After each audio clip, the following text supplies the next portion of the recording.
Chittagong press ক্লাবের সামনে এই রাস্তাতেই সমাবেশের ডাক দিয়েছিল গণজাগরণ মঞ্চ। গত 5ই ফেব্রুয়ারি থেকে শাহবাগে আন্দোলন যেটা শুরু হয় রাজাকারদের ফাঁসির দাবি এবং জামাতকে নিষিদ্ধ করার দাবি নিয়ে, সেই আন্দোলন যত তীব্রতা লাভ করে, যত ব্যাপকতা লাভ করে, ততই হুঙ্কার বাড়তে থাকে মৌলবাদী সংগঠনগুলোর। আর গত 15-20 দিনে বাংলাদেশে সবচাইতে বেশি হিংসাত্মক ঘটনা ঘটেছে এই চট্টগ্রাম জেলায়, যেখানে পুলিশের সঙ্গে এবং প্রশাসনের সঙ্গে দফায় দফায় সংঘর্ষে, জামাত এবং বিএনপি কর্মীদের সংঘর্ষে প্রায় 70-80 জনের মৃত্যু হয়। আজকে চট্টগ্রামে সমাবেশের ডাক দেওয়া হয়েছিল গণজাগরণ মঞ্চের পক্ষ থেকে। আর এই সমাবেশের বিরুদ্ধে সেখানে সমাবেশ করতে দেওয়া হবে না বলে পাল্টা হুঁশিয়ারি দেয় বিভিন্ন মৌলবাদী সংগঠন। অবশেষে এই সমাবেশ আজকের মতো বাতিল করা হয়েছে গণজাগরণ মঞ্চের পক্ষ থেকে।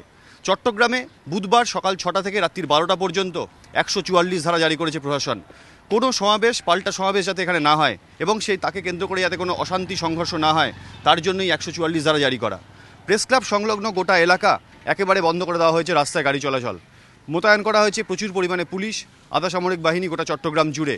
এবং চট্টগ্রামে অশান্তি ঠেকাতে 144 যে ধারা জারি করা হয়েছে, তার পরিপ্রেক্ষিতে গণজাগরণ মঞ্চ বুধবারের এই সমাবেশ আপাতত স্থগিত রেখেছে।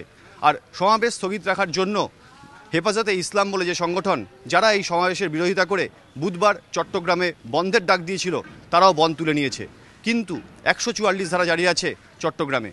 গণজাগরণ মঞ্চ এখনও জানিয়ে যাচ্ছে চট্টগ্রামে তাদের যে আন্দোলন, অর্থাৎ ঢাকা কেন্দ্রিক যে শাহবাগ আন্দোলন, ঢাকার বাইরে চট্টগ্রাম দিয়ে শুরু হচ্ছিল তাদের দ্বিতীয় পর্যায়, সেই আন্দোলন তারা জারি রাখবে এবং ভবিষ্যতে এই কর্মসূচি তারা চালিয়ে যাবে।